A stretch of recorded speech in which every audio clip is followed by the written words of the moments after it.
Bonjour et bienvenue dans l'atelier de Pedro. Aujourd'hui, j'ai un collègue qui m'a prêté sa machine pour que je vous en fasse une démonstration et dire ce que j'en pense. Voilà, cette machine, c'est une boulonneuse. Donc boulonneuse à choc d'une puissance de 68 volts. Voilà, avec une batterie comme ceci. Donc 68 volts à 7800 ampères heure. Voilà. Donc la capacité quand même, c'est une batterie qui est quand même assez grosse. Voilà.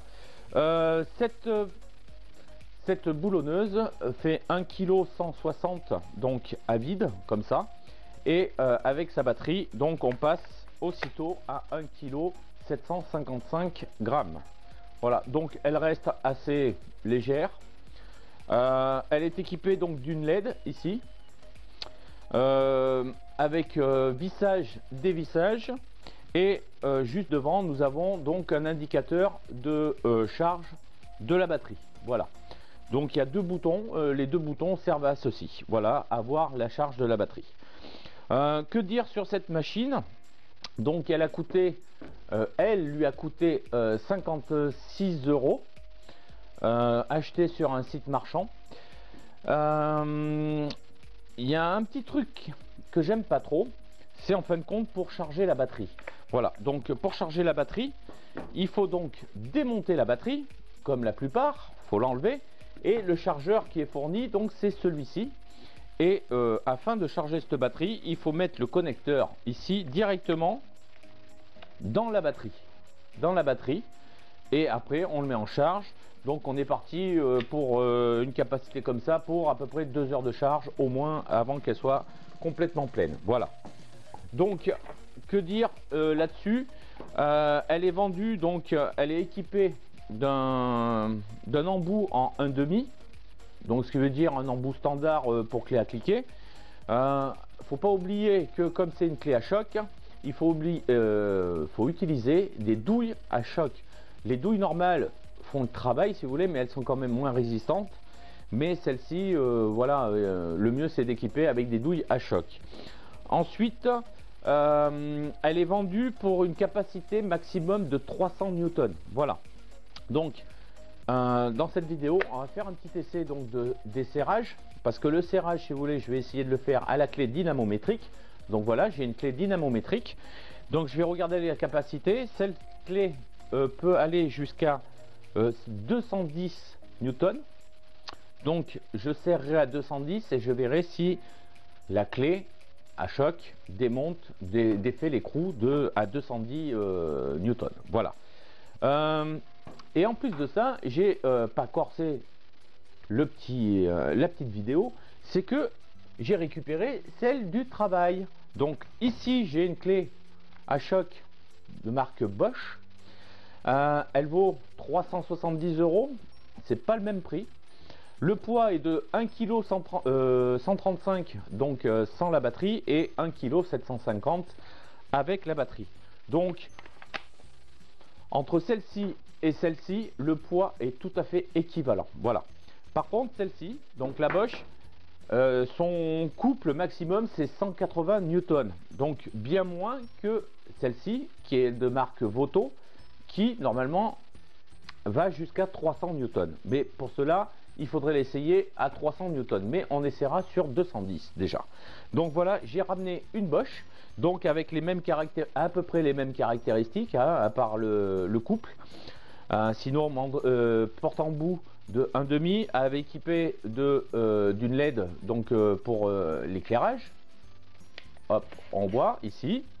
Elle fait vissage, dévissage. C'est une batterie par contre de 18 volts comparée à celle-ci qui est de 68 volts. Et puis on va passer à la troisième clé. Voilà, troisième clé que j'ai récupérée aussi du boulot, c'est celle-ci. Donc c'est une Milwaukee. Celle-ci donc est équipée d'une batterie donc de 5 ampères heure en 18 volts aussi. Elle a un embout en 1,5. Elle a une LED pareil que les autres. Elle fait 1,150 kg sans la batterie et 1,880 kg avec la batterie. Voilà. Donc là, on est passé directement à un poids légèrement supérieur à celle-ci. mais ça reste toujours maniable. Ensuite, nous avons là-dessus, nous avons 3, du moins 4 positions, mais on a 3 positions de couple de serrage et de desserrage. Donc ici, nous avons une position, hop, nous avons la position 1. Donc la position 1, c'est pour un serrage et desserrage à 40 newtons. Donc franchement, c'est très très faible. Style auto-perforante. Et encore, voilà. Non, auto-perforante, ça passe nickel. Ensuite, on a le couple de serrage numéro 2. Donc à 2, nous sommes à 120 newtons. Et ensuite, nous avons le couple de serrage à 3 qui est de 300 newtons. Voilà. Et le quatrième couple de serrage, c'est que quand ça arrive à 120 newtons, car elle est calibrée à 120 newtons, si vous voulez, c'est au niveau du vissage.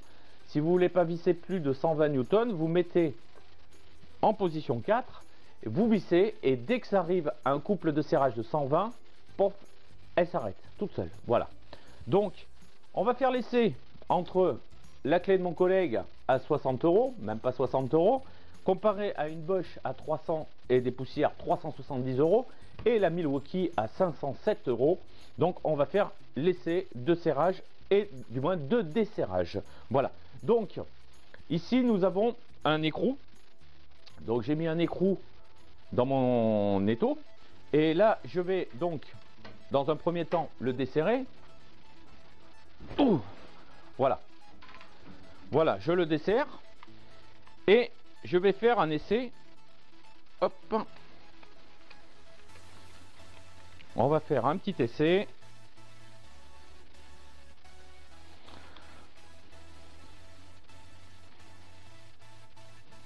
À 120 newtons. Donc on fait l'essai à 120 newtons. Couple de serrage 120 newtons. Voilà. Donc j'ai serré à 120 newtons et là je vais essayer avec donc la Voto à desserrer donc cet écrou. Donc j'enlève ma douille. Je mets ma douille là-dessus et j'essaye. Donc 120 newtons, pas de souci, ça l'enlève. Voilà. Donc je vais resserrer à 120 newtons. Donc 120 newtons, serré, on l'a fait avec la Bosch. Qui elle, son couple maximum c'est 180 newtons. Donc on essaye.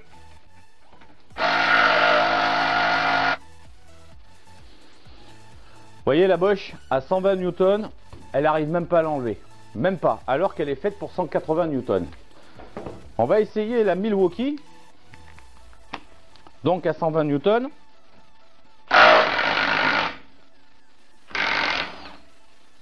Sans problème. Milwaukee et la Voto, pas de problème pour 120 newtons. Et là, je vais faire un serrage à 180 newtons directement. On va pas s'embêter. Ah, voilà. Donc 180 newtons, c'est déjà de la bonne force. En sachant que la Bosch n'a pas déjà desserré celle d'avant, 180 newtons, ça va probablement pas du tout le faire. Rien. Ça bouge pas d'un iota. Pas d'un iota. Et pourtant, elle est vendue pour un couple de 180 newtons. Voilà, donc 180, ça vaut rien. Je dirais maximum 100, 110, mais vraiment pas plus. Voilà, ça reste pour du bricolage du dimanche, moi je dirais. En vente professionnelle, je trouve ça un peu vraiment cher, vraiment très cher. Donc là-dessus, j'ai serré un nouvel écrou, car à force de serrer, desserrer l'écrou et le boulon, le filetage il morfle quand même pas mal. Donc j'ai changé d'écrou et de boulon et je vais le serrer à 200. Voilà, nous sommes à 200 newtons. Donc je le serre à 200 newtons. Voilà. Donc je viens de changer donc de diamètre. Là je suis passé en 18 alors qu'avant j'étais en 16. Toujours en classe 8-8. Donc c'est les boulons standards on va dire. Donc on va faire l'essai avec la Milwaukee, vu que la Bosch c'est même plus la peine, hein.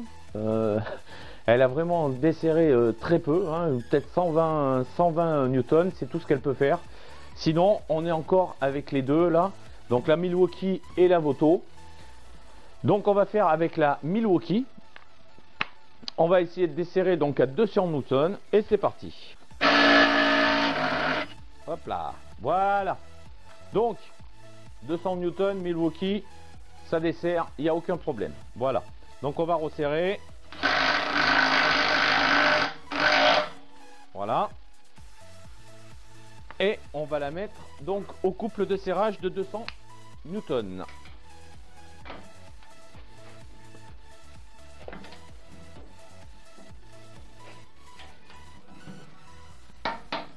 Voilà. Donc on est à 200 newtons. Et donc on va essayer la Voto. Donc 56 €. On va essayer à 200 newtons, voir si elle dessert. Et voilà, 200 newtons. Il n'y a pas de souci. Ça force un peu. Celle-là aussi forcé pareil. Mais à 200 newtons, aucun problème. Voilà. Et pour notre dernier essai, vu que celle-ci c'est une professionnelle, on va serrer l'écrou au maximum avec la Milwaukee et on va voir avec la Voto si on arrive à desserrer le boulon. Voilà. Donc si vous avez pu entendre, ça force quand même pas mal. Voilà. Donc là, la Bosch, on n'y compte même pas. Donc on va essayer la Voto. Donc elle, c'est un couple de 300 maxi. On va voir si celle-ci peut défaire le couple maxi donc de la Milwaukee, vu que normalement le couple maxi pour la Voto c'est 300 aussi. Donc on va essayer directement sur l'écrou et on va voir si ça dévisse.